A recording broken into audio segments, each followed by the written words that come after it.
Welcome to the best of Charlottesville living, building our community one story at a time. Tell me more about City of Promise and what inspired you to join City of Promise. Yeah, I need to get over my I'm enamored with this place. We talked about that. I mean, I remember when you were telling me about it when you were getting it built. It's this is awesome. So City of Promise is a way predates me. Was a created out of this dialogue on race that was happening in the 2010s, 2011s in the city of Charlottesville. Founding executive director was Sir Ed Davenport, someone who seems to have worked with everybody in town, who you all have a great amount of love and respect for. And it was essentially created as part of this Promise Neighborhood initiative that was coming out of the Obama administration, with the theory of proximal nonprofit work and what happens if you embed a nonprofit organization in a neighborhood. So our office is in West Haven, 10th and Page, the largest and oldest public housing site in Charlottesville. And it has gone through, a couple different iterations based on need, based on zeitgeist. Obviously, COVID changes the nature of really how everybody worked and how a lot of us view things like equity and education and community building. But for us now, really what we're focused on is a dual generation, full family modality that attempts to make a positive impact on generational poverty. For us, looking at education for the youth and then access to what we call a constellation of care for our adults. So how do we ensure that people in the community have all of the various things that you have, that I have, that we need to be successful and to scale? And that's healthcare, that's childcare, it's transportation, it's access to capital, it's workforce development. And then how does that influence the educational opportunities and attainment of the children? So can we work in two camps? Can we influence the adults? Can we have this point of view that what happens in the home is important to what's in the community, is important to what's in the school, and have them self-reinforce each other instead of the, sometimes tricky generational cycles that we fall in when we talk about educational attainment and access and how that affects, obviously, your opportunities to earn money and move forward. Let's talk grapes. To me is, I think, my favorite of your wine, the F8.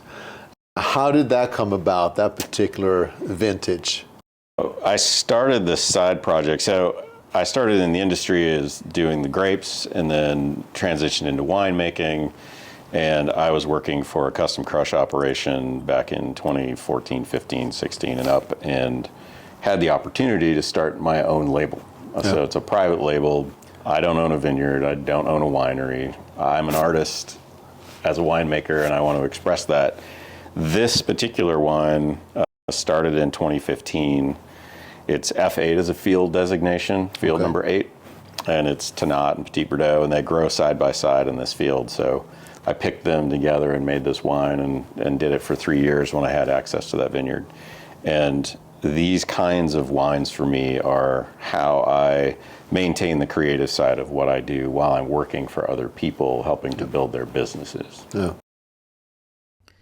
Give us a little more about Keswick. Let's come back to Virginia. Where do you live, and what area do you live in, and what do you like about it? I live east of town, the Keswick Boyd Tavern exit on Union Mills Road. It's a community. I think it's about 60 individual 10-acre lots.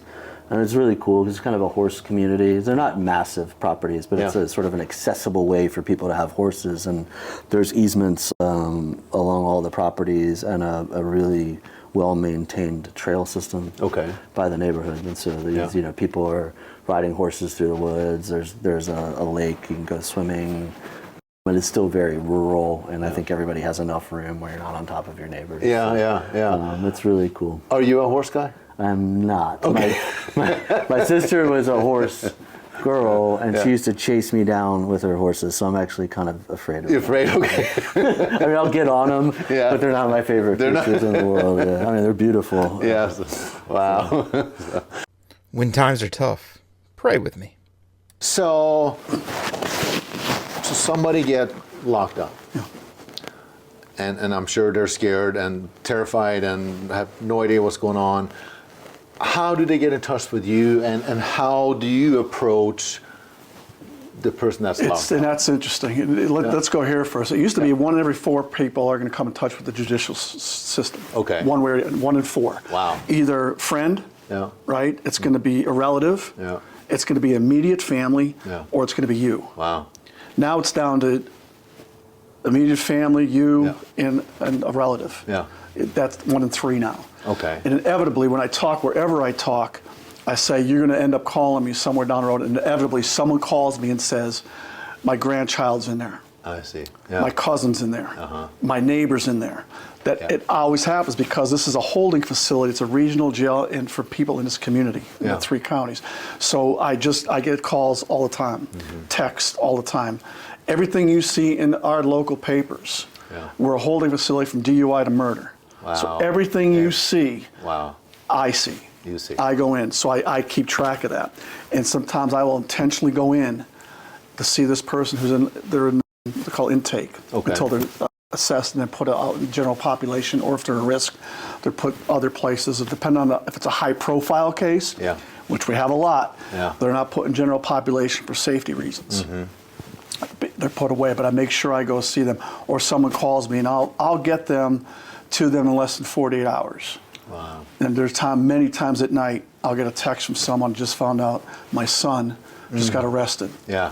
Can you go see him, make sure he's okay, because they're terrified. So I do. There are times I just go up there and say, hey, you're not alone. Yeah. First thing you feel is, I am alone. Yes, completely alone. Right, you are alone, and you're now all of a sudden, you're locked in a facility where it's this wide, with a toilet that's wide open, like everyone can see you. Yeah.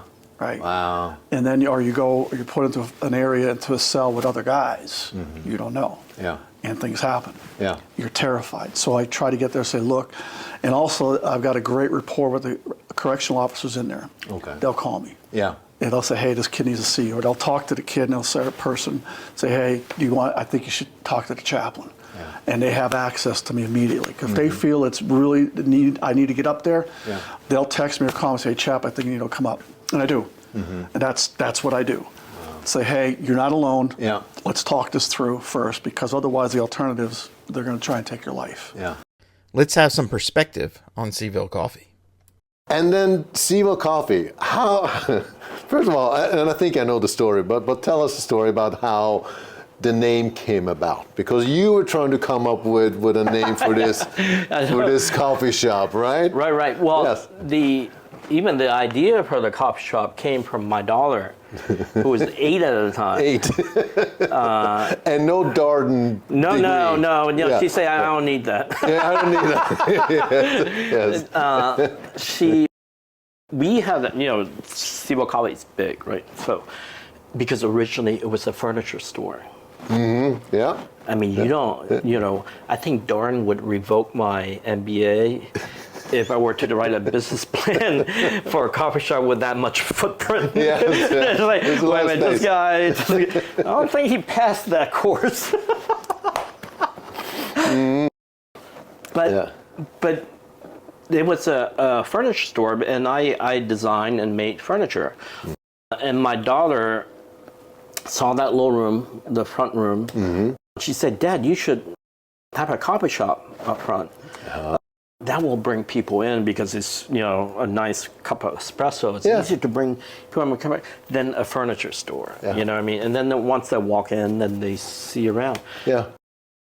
And so I said, great, that's a great idea. And that's how we opened the coffee shop. Wow. And the name, you're right, Eddie. You have a good memory. Yeah. Being a architect,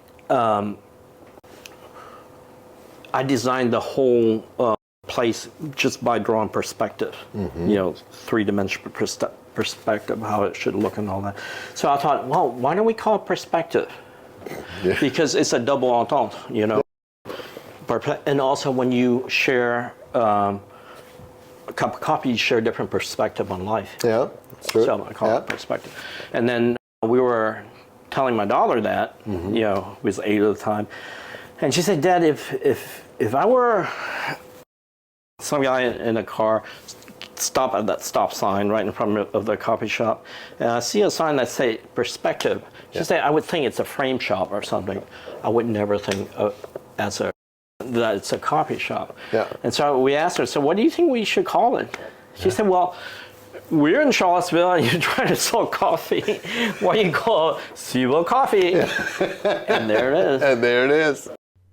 Every great decision starts with clarity on the course, in the glass, and in your next move. Make sure you reach out to Eddie K at Four Corners Real Estate. We have the solution.